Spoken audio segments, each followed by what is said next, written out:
আর এই মুহূর্তে দমদমের দিকে আমাদের নজর রাখতে হবে, তার কারণ দমদম স্টেশনে উত্তেজনার খবর পাওয়া যাচ্ছে। এসি লোকালের উদ্বোধন আজ, আর এসি লোকালে দমদম স্টেশনে সুকান্ত মজুমদাররা বিজেপি তৃণমূল কর্মীদের মধ্যে বাগবিতণ্ডার খবর পাওয়া যাচ্ছে এখনো পর্যন্ত। আরো একবার জানাবো, দমদম স্টেশনে উত্তেজনার পরিস্থিতি তৈরি হয়েছে। সুদীপ্ত রয়েছে আমার সঙ্গে, আরো ডিটেল জানাতে পারবে।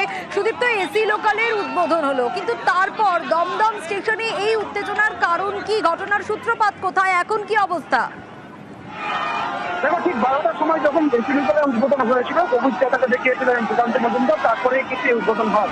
ঠিক তারপরে দমদমে যখন এই এসি লোকালটা এসে দাঁড়ায়, তারপরে সুকান্ত মজুমদারেরা তারা নামেন দমদমে, এবং দমদম স্টেশন থেকে বেরিয়ে এসে প্ল্যাটফর্ম থেকে বেরিয়ে আসার পর তারা যখন এই স্টেশন বরাবর গিয়ে ঠিক যখন স্বামীজির কাছে গিয়ে স্বামীজির মূর্তিটি যখন মাল্যদান করেন, ঠিক তখন দেখা যায় তৃণমূলের আইন টিউসির পক্ষ থেকে স্লোগান দেওয়া হয়, জয় বাংলা স্লোগান দেওয়া হয়, এবং তারপরে স্লোগানের পাশাপাশি একাধিকবার বলা হয় সুকান্ত মজুমদারকে উদ্দেশ্য করে একাধিক স্লোগান দেওয়া হয়েছিল। এবং তারপরে যেটা দেখা গেল যে বিজেপির কর্মীরা তারা অভিযোগ করলেন, তারা সুকান্ত মজুমদারের কাছে গিয়ে অভিযোগ করলেন যে তৃণমূলের আইন টিউসির যারা কর্মীরা রয়েছেন তারা তাদের উপর আক্রমণ করেছিল। তৈরি করে সুকান্ত মজুমদার যখন দমদম প্ল্যাটফর্মের সামনে এলেন, দমদম স্টেশনের সামনে এলেন, ঠিক তখনই দেখা গেল যে আরো সেই স্লোগান কিন্তু বাড়তে থাকে। শুধু তৃণমূলের আইন টিউসির পক্ষ থেকে যে জয় বাংলার স্লোগান দেওয়া হয়েছে এমনটা নয়, বিজেপির পক্ষ থেকে উল্টো দিকে চর্চার স্লোগান দেওয়া হচ্ছিল, এবং একটি বাগবিতণ্ডার পরিবেশ তৈরি হয়েছিল এবং ধন্যবাদ পরিস্থিতি তৈরি হয়। এরপরে রেল পুলিশের পক্ষ থেকে সেই পরিস্থিতি সামাল দেওয়া হয় এবং সুকান্ত মজুমদারকে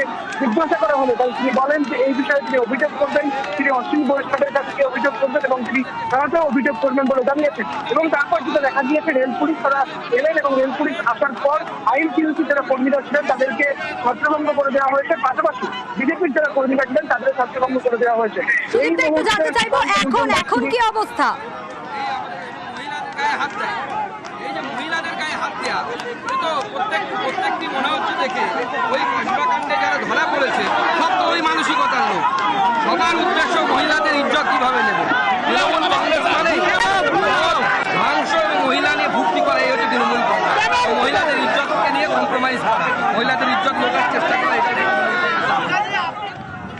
সুকান্ত মজুমদারের কথা শোনাচ্ছিলাম আপনাদের। আবারও সুদীপ্তর কাছে একটু যাই। সুদীপ্ত, এই মুহূর্তে ঠিক কি পরিস্থিতি একটু জানতে চাইবো, তার কারণ গোটা ঘটনাটা তুমি বলছিলে, এখন ঠিক কি অবস্থা?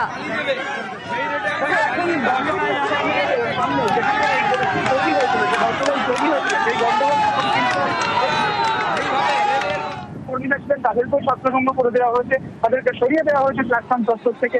একইভাবে সুকান্ত মজুমদার যখন ছিলেন এই প্ল্যাটফর্মের বাইরে, সেই সঙ্গে বিজেপির একাধিক কর্মী সমর্থকেরা ছিলেন, তারাও কিন্তু এই মুহূর্তে নেই, তাদেরকেও কিন্তু সরিয়ে দেওয়া হয়েছে। এই মুহূর্তে সুকান্ত মজুমদার তিনি বেরিয়ে গিয়েছেন, আরো একটি কর্মসূচি রয়েছে তার, সেখানে তিনি বেরিয়ে গিয়েছেন। এবং ঘটনাস্থলে এই মুহূর্তে যে পরিস্থিতি তৈরি হয়েছে, যে গন্ডগোলের পরিস্থিতি তৈরি হয়েছিল, সেই পরিস্থিতি কিন্তু এখন নেই এবং সম্পূর্ণভাবে সেই পরিস্থিতি মিটে গিয়েছে এবং রেল পুলিশের তত্ত্বাবধানে এই পরিস্থিতি মিটে গিয়েছে। এখন এরকমই পরিস্থিতি দেখা যাচ্ছে, অর্থাৎ ঘটনাস্থল পুরো ফাঁকা হয়ে গিয়েছে স্বাভাবিক প্রতিদিনের মধ্যে। বেশ, এখন পরিস্থিতি একেবারেই স্বাভাবিক, কিন্তু কিছুক্ষণ আগেই দমদম স্টেশনে উত্তেজনার পরিস্থিতি তৈরি হয়েছিল। বিজেপি তৃণমূল কর্মীদের মধ্যে বাগবিতণ্ডা শুরু হয়ে যায়। এসি লোকালে দমদম স্টেশনে নামেন সুকান্ত মজুমদাররা, আর তারপরে উত্তেজনার পরিস্থিতি তৈরি হয়। রেল পুলিশ আসে এবং তারপর পরিস্থিতি স্বাভাবিক।